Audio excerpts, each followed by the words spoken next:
yeah, the question is it time to load the boat? Is it time to spend as much money as we possibly can buying these assets? Because we know that if we do it, and this was the great time and it doesn't go lower, but it just bounces back up, we would have timed it perfectly and we would have made lots of money. Mm. We do know that people often say, hey, look, during let's say, the global financial crisis in 2008.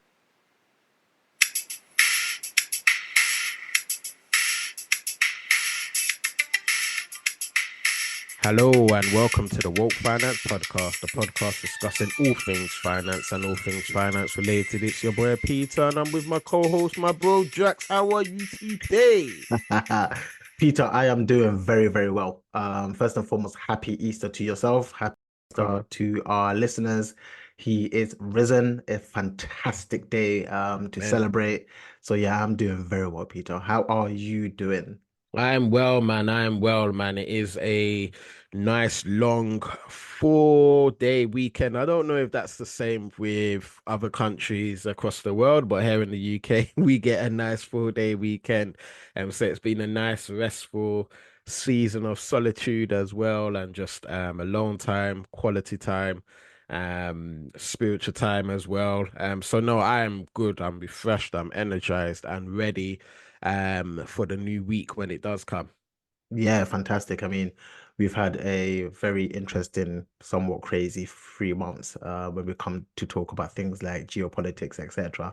So it's actually very nice to have 4 days away from, let's say, the financial markets, watching different channels and all the turmoil taking place. It's actually been nice to just take a step back from that. But today it's going to be interesting to talk about whether actually all of this frustrating news could present opportunities for the future.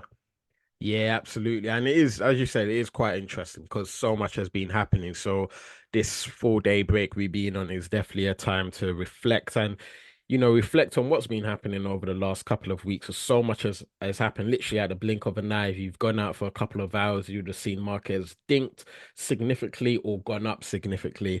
But now there's a bit of a breather, and we're gonna be asking, as you said, be asking a bit of a question, in terms of some of the opportunities learning from the greats that have gone before us, from a man like Warren Buffett. I'm sure he wouldn't appreciate me saying man like Warren Buffett if this ever reached him, but man like Warren and just touching on a few other things as well. But before we do that, in good fashion, a massive, massive shout out to our listeners all over the world. Wherever you are, we see you, we appreciate you, we recognize you, and we're very grateful for your ongoing support. And by that, we just mean listening in, tuning in, reaching out to us, asking questions, sharing the podcast, and also doing things that we will never ever know you've done. For example, bringing up a conversation to your friends, to your spouse, to your children based on what you've heard. So, however we can add value, that's why we're here, that's why we exist. So shout out to you all. Now, Jax, back onto what we both just touched on. I mean, I'm going to get straight into it. We've done a recent episode touching on what's actually happened, so we don't need to touch too much on what's happened in the last couple of weeks. But I guess going into it with all of the potential opportunities, Jax, is it that time to buy the so-called dip in the stock market and load the boat? And as you answer that, maybe just touch on what that actually means for maybe some newbie listeners. Yeah, yeah, yeah. So, we talk about things like load the boat and buy the dip, etc. Essentially, what we're talking about is when we are investing and we are buying shares in different companies, or we are dollar cost averaging into what we call index funds. Essentially, what we're saying is the prices of these assets have probably been going up for a very long time. And for one reason or the other, the prices have come down. And essentially, when you buy good quality assets at a lower price, your return should be higher. And the more money you spend buying those assets when the prices are lower, the more money you make over the long term. So like we've said, over the past 3 months, the stock market has come down. The S&P 500 is down 10-15%.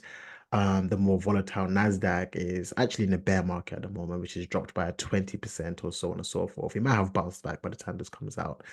But essentially, that then presents an opportunity to potentially buy shares in the S&P 500 or these assets at a much lower price. Well, essentially at a 20% discount, for example. So yeah, the question is it time to load the boat? Is it time to spend as much money as we possibly can buying these assets? Because we know that if we do it, and this was the great time and it doesn't go lower, but it just bounces back up, we would have timed it perfectly and we would have made lots of money.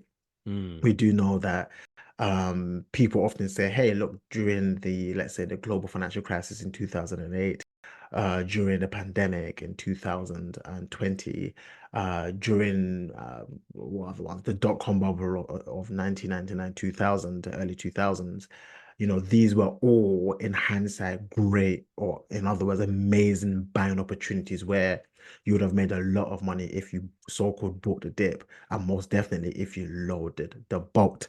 So the question is it time to load the boat? And And yeah, go yeah, on. go. I was just gonna say before you actually get into that answer and that question, Jax. I mean, you mentioned a couple of times, there's obviously been a dip, and you've given examples of the past where people have bought at so-called discounts. I guess my question to you is that what we are seeing right now? Just because there is a dip in the stock market, are we actually seeing discount? And a word that gets thrown out there is around valuations. What is the so-called true price of a company? How do you go about valuing the company, etc.? So in when answering that question, are we actually seeing discounts? You want to touch on what we even mean by valuations as well?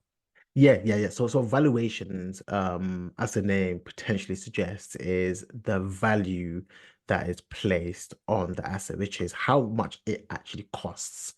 But there are different ways to actually value a company or to value, let's say, an index, which is often things like the price to earnings ratio. Price to earnings ratio is a very popular valuation tool where it says, hey, look, what is the price that you're paying for the profits of the company? So if Peter, if you had a business and I wanted to buy the business, I would say, hey, look, um, I'm willing to buy this price, but I wouldn't know how much profits your company generates on a yearly basis.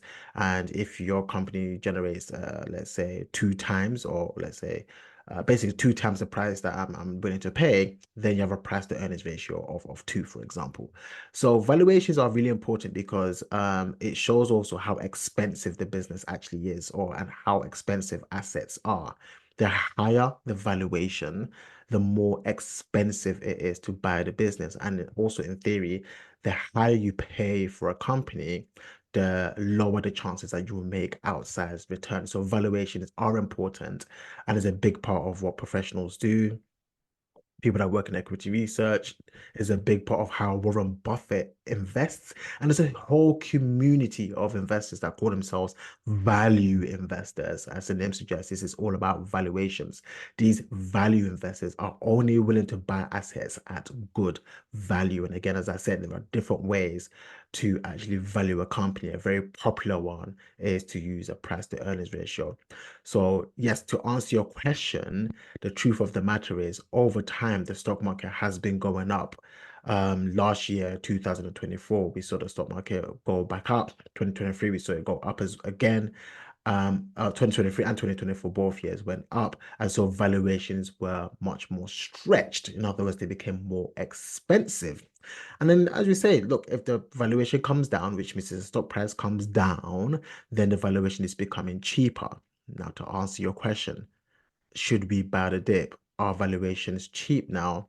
That is a very subjective way to answer the question, because it really depends on the value that you as an investor places on those assets. Just because the share price has come down doesn't necessarily mean it is of good value. Doesn't mean you necessarily have to buy the dip. Whereas some people believe, hey, valuations are high, and guess what? They probably will be high for a very long time, and valuations can just continue going high. So the moment we do have a dip, that's an opportunity to buy because they believe that it will go back to the recent valuation and also onto new all-time highs. So that's what the challenge is for most people. Mm. Some people are a bit more um pay a bit more attention to the actual valuation when it comes to using models and ratios. Some people are more interested in a chart just to see a little dip, presents an opportunity. But to answer your question, is it time to load the boat? That is something that is subjective, and we can go into that detail, and I can give you my opinion as well. No, absolutely. Definitely looking forward to hearing that as well. Now, and I think you kind of answered that. I mean, I was a lot asked on the back of that, are there symptoms that we tend to see when generally it's agreed that valuations are high? So I think you kind of mentioned that. Am I right to say like generally you might see, certain indexes at continuously all-time highs and it doesn't necessarily mean that valuations are high, but if you're looking at some of the symptoms, these could be one of them. Absolutely, absolutely. If you look at the chart, you look at it at its all-time highs, that doesn't necessarily mean valuations are stretched. Remember, that's Mm, just a chart, right? mm, It is important to actually look to see, doing some sort of analysis, see is it actually overvalued, vice versa. If the stock price comes down, that doesn't necessarily mean that it's a cheap valuation. There's more analysis to do as to whether that price that you're seeing, that downward trend is still enough for there to be good valuations. And mm. the one metric that I really want to talk about this episode, which many new investors would not know about, is something that, as you said, man like Warren Buffett has come up with, which is something called the Buffett indicator. Oh, yes, the Buffett indicator, which is something that I believe people can use, especially if you are an active investor, a tactical investor. You can always use this as a guide to whether you believe the stock market is overvalued. That's something that he uses himself Hmm. to determine if valuations are too high or if they present an opportunity. We definitely must get into that, the Buffett indicator. But I mean, we said we won't touch too much in terms of what's happened to the market because we did go into a bit more detail on the last episodes. For our listeners, if you've not checked out our last episode, 225, it's called Trump Tariffs, Recession, China's Response, and more. But Jax, maybe just to summarize what has actually happened to the market in the last couple of weeks, and maybe why does it make valuations a bit more compelling. Yeah, very good. So, as you just mentioned, a lot of it is down to what we call tariffs. Donald Trump, the US president, has signified that he will be placing tariffs on many different countries across the world. He named them reciprocal tariffs and he announced them on what he called the Day of Liberation. And those tariff percentages that he mentioned were quite high, much higher than most people thought. But essentially, a tariff is a tax on imports. It makes importing from countries like China, Vietnam, and across the world more expensive. And that has repercussions that, has different repercussions. Well, one of the most popular repercussions of tariffs is that it can be quite inflationary. Inflation is the general rise in prices of goods and services in an economy. And the reason that happens is because if you place a tax on imports, imports often form part of the supply chain. It forms part of the inputs that businesses use to produce their goods and services. And so if that becomes more expensive for them because they pay more tax, most of these businesses will pass those costs on to the consumer in the form of higher prices, and that essentially is inflation. Now, inflation makes the value of our money go down. It means we can buy less things. It means things are more expensive, and it's not great for the stock market. And that's because often high inflation is followed by higher interest rates. Mm. Higher interest rates is not good for companies. They can't borrow at they will have to borrow at much higher prices. So their debt becomes more expensive. And yeah, even when it comes to valuations and understanding how to value a company, a big part of valuing a company is using something called a discount rate. Don't want to get too technical, but Mm. essentially we think about the opportunity cost of investing. If I can get 5% interest for free, why should I take risk in the stock market? So for that reason, a lot of investors pull out their money and they buy cheaper, so not cheaper, they buy less risky assets like treasury bills and safe assets, and they move money away from stocks, which puts selling pressure on the stocks, and stocks become cheaper and they lose valuation as well. So I say all of that to say that's what's happened in the stock market. And a lot of it is also the anticipation of the long-term impact of these tariffs on businesses and what it can what it can do for the economy in terms of slowing growth. And there is a lot of talk about potential recession as well. Hmm. Lovely bit of education for our listeners there, man. I encourage you to stop and rewind on this as well. Seriously, lovely bit of free education.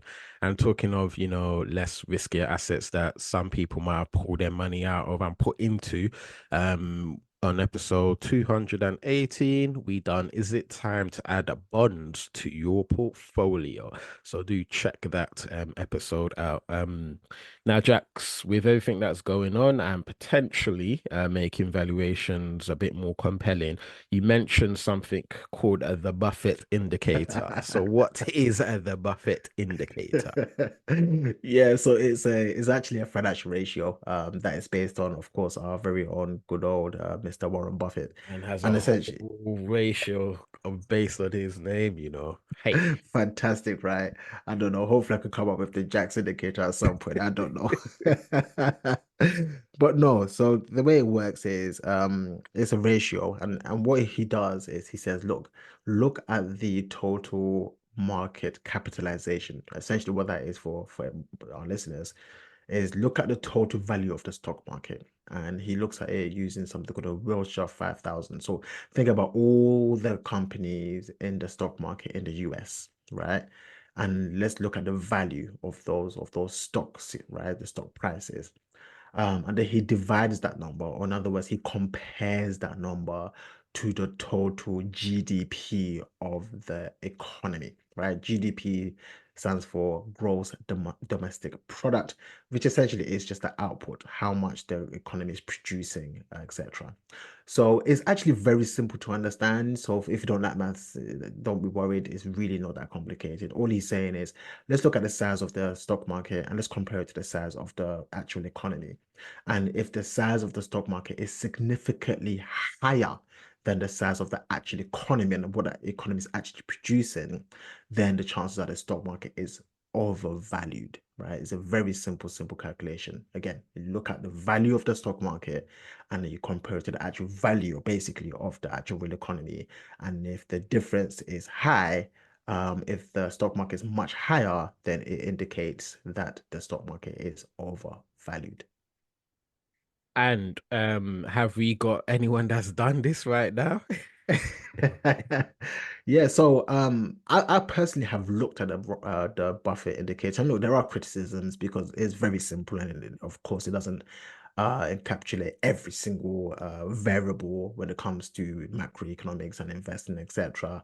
But I think it's a very simple tool to use that you can add to your itinerary, your toolbox which just helps you to think about where the stock market is relative to the real economy. And he does have like specific numbers that he likes, and you can use history to see what the average buff indicator has been over the many different decades. But I remember last year, Peter, 2024, the Buffett indicator had hit the highest it has ever been, which was I think 200%. In other words, the stock market was two times bigger Mm. than the actual economy. And that, Hmm. amongst many different things, like I mentioned last episode, was a great addition to my thought process as to why I decided to go into much more cash. Which is Mm. essentially the stock market was significantly overvalued, especially when you add in the inherent risks. And again, as I said, my personal circumstances. Now, Hmm. one of the ways, and this is free game for anyone listening, this is something that people will probably pay for, but we're giving it to you for free.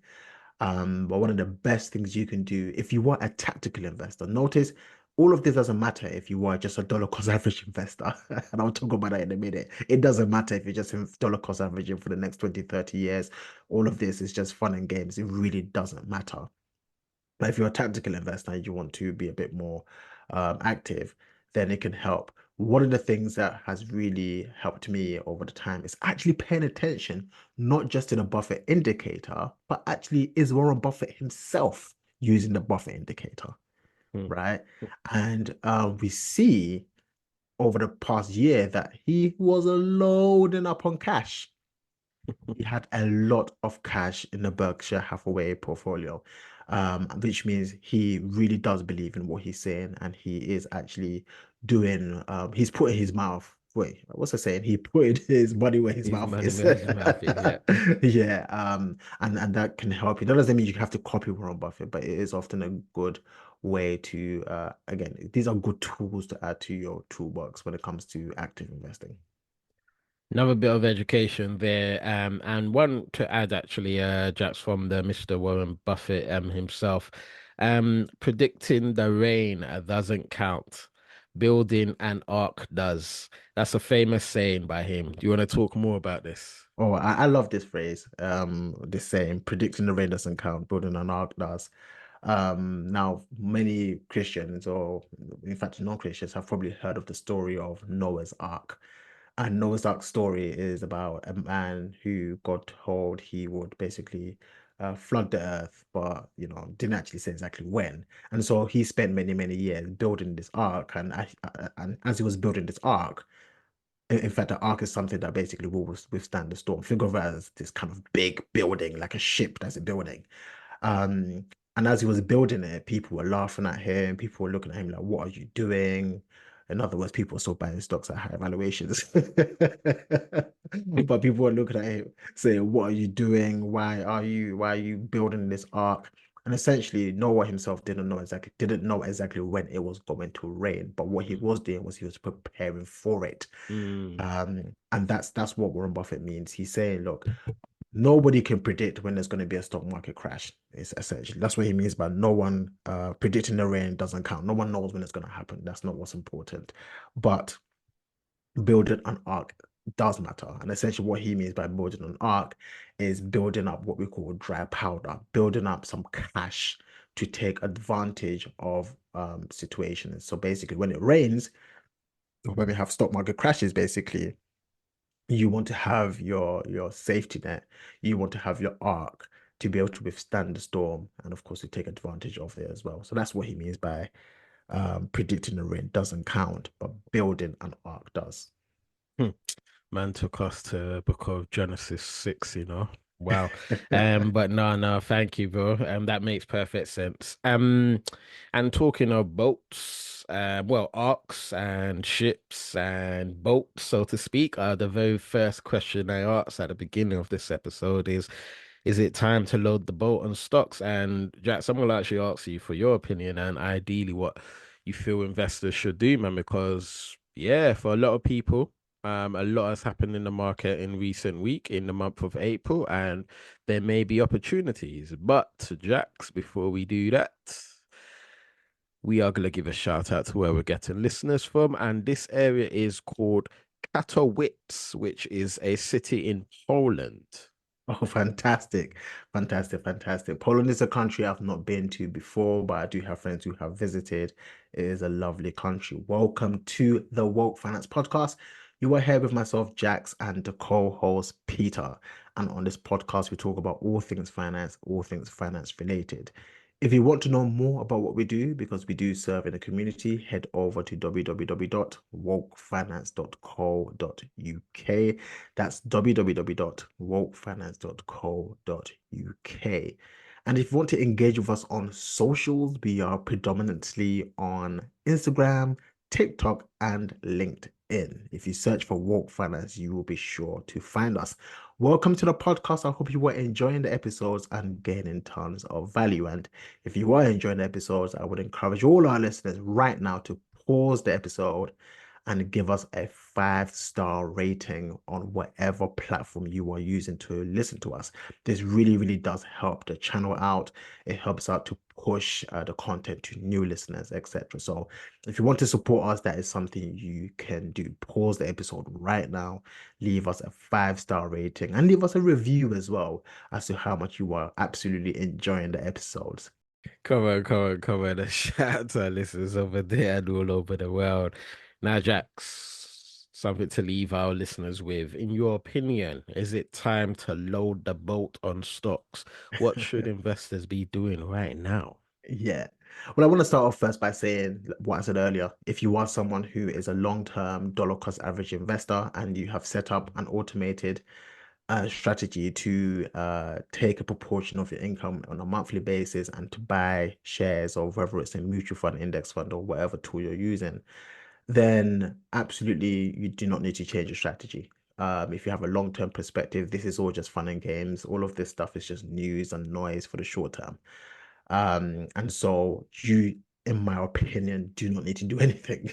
Well, if you want to maybe dial up your investing because shares are a bit more cheaper than it was over the past couple of years, then so be it. But most definitely, you do not have to make any changes to your strategy, and that's really important to know. If you are more of a tactical investor or an active investor, in my opinion, I think you can maybe dial up your investment a bit. But I think I want to remind you that absolutely nobody knows what's going to happen over the next 3, 6 months, 12 months. To be fair, no one really knows what's going to happen. It's important to understand that stocks can keep going lower, right? And it's also important to understand that we might have already hit the bottom. The truth is, nobody knows, and we have to understand that the most important thing is investing, and investment plans should form part of a holistic financial plan. Do not come out of your initial strategy, your initial investment plan, because you believe that maybe we've hit the bottom and now it's time to load the boat. Really, really important to understand that.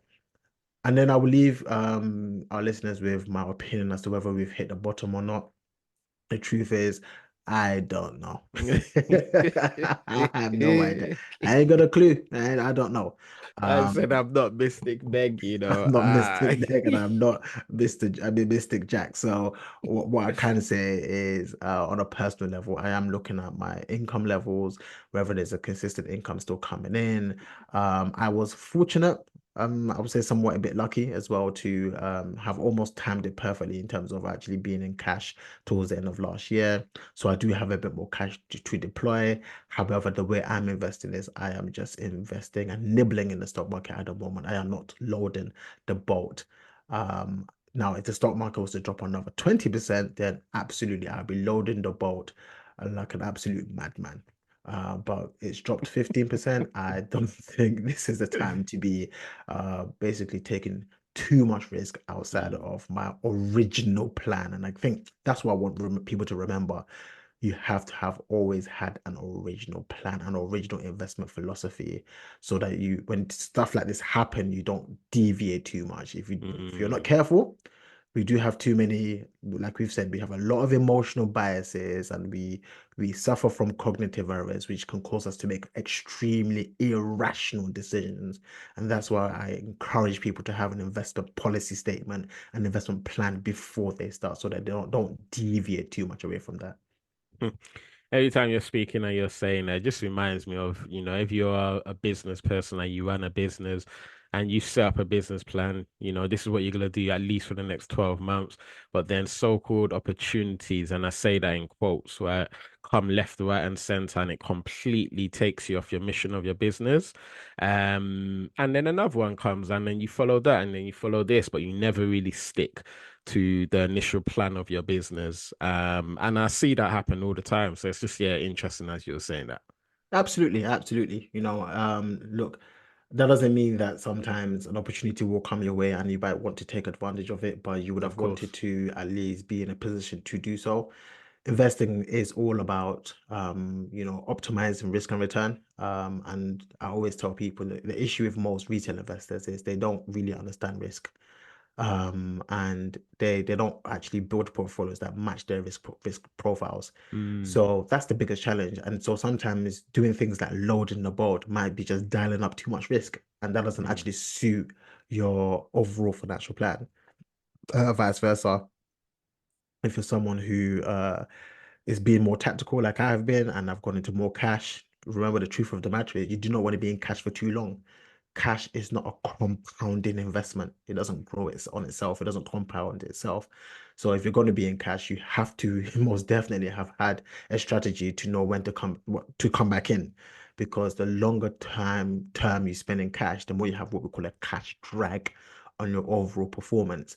And it's very, very difficult to time things perfectly. You can even time when to come out perfectly, but how do you time when to go back in? So I think it's Mm. really, really important to understand that most people probably shouldn't be tactical investors. Most people should really be focusing on their personal circumstances, and whether their portfolio actually matches their long-term goals, objectives, timeframes, and risk tolerance. Love it. And before I let you go, just 2 more minutes of your time, bro. But risk appetite. Do you think that we need other people around us to help us this to really figure out what that actually looks like for us? Because I do think, yeah, we can just tell ourselves, yeah, we're happy to take on risk, but perhaps, I don't know, our siblings, our parents, they know from childhood that this guy, trust me, or this woman, trust me, they don't like taking on risk as much as they think. But yeah, my question to you, do you think that we actually need others around us to really input into what our risk appetite actually is in reality? So I think when it comes to risk, I think it's important to look at it from two perspectives, right? So I think one, you have to look at it from a quantitative perspective, monetary perspective, and you can look at something called your capacity for loss. Mm, Your capacity for loss, sorry, is essentially if you lost everything right now, what does it actually mean for your personal finances, right? mm, So again, that's why we talk about your capacity for loss, and it's a figure, it's a number, right? So that's a bit easier to do for the average person, and you have to start there. The second part is more subjective and much more qualitative, which is actually your preference for risk, your appetite for risk. And that one I think is much more difficult. There are many tools out there that financial planners have tried to come up with to help them help their clients deal with that kind of like attitude towards risk. A lot of it is asking open-ended questions. There are forms to fill. They will ask questions like choose between one and I don't know, seven to choose between your risk and that kind of stuff.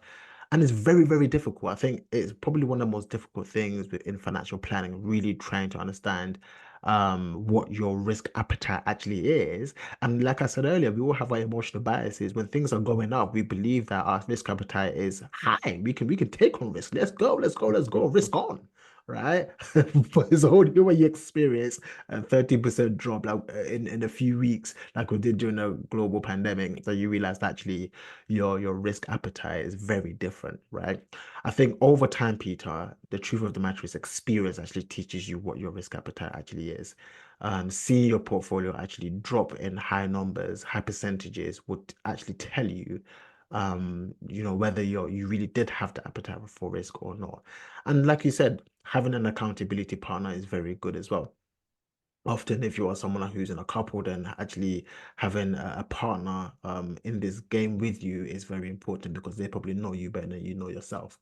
Or even having a friend that you discuss your investment strategies with, etc., is also very important. So I say this to say uh risk appetite is much more difficult to come up with because a lot of people will be risk on and will say that they're happy to take on risk, and everybody's a long-term investor when the stock market is high and valuations are stretched. But when the stock markets are tanking and going down, that's when you start to realize that people are not the long-term investors, are not the risk-on investors they thought they were. mm. So yeah, that's a challenge. It's challenging. It is challenging, but I would encourage our listeners, to start off with their capacity for loss. You want to be able to sleep at night, which is why Mm. cash and low risk investments always plays a part in people's portfolios. Love it, love it, love it, man. Love it, love it, love it. On that topic, episode 137, we shot this up just over a year ago. It's called Understanding Your Risk Profile. That's 137 for our listeners if you want to take more of a bit of a deep dive into that as well. But Jax, man, absolute pleasure. Always an honor breaking bread with you and yeah, just chopping up on topics like this as well. And we do hope for our listeners it's been quite useful just listening in for education, to support you with, any steps you're making or any of your discussions that you're having with others as well. So yeah, we do hope it's been valuable to you. Jax, before I let you go, any final words on your side? Yeah, I mean, as I said, investing is all about building a portfolio for the long term that matches your risk appetite, your objectives, and your goals. If you are a long-term investor and you're dollar cost averaging, just take this as a good piece of education, a bit of fun. Learning about Mr. Buffett's indicator is very interesting. But look, if you're a long-term investor, you don't necessarily need to be chopping and changing your investments consistently. You probably, lose out on performance trying to do that. It is time inside of the market much more important than trying to time the market. And if you want to be a bit more tactical, then as you can actually use the so-called buffer indicator to support your tactical asset allocations. But I don't want to spend too much time on this. Remember, even when we talk about tactical, remember tactical asset allocation means you're just changing things a bit. You're not changing things completely. You have to stick to the strategy. You just be a bit more tactical with your investing. But yeah, the Buffett indicator is fantastic and it's interesting. And every time we see Mr. Warren Buffett building up a huge cash pile for Berkshire Hathaway, we probably want to ask ourselves what's coming next. Love it, love it, love it, man. And there we have it. And remember all, Stay stay woke. woke.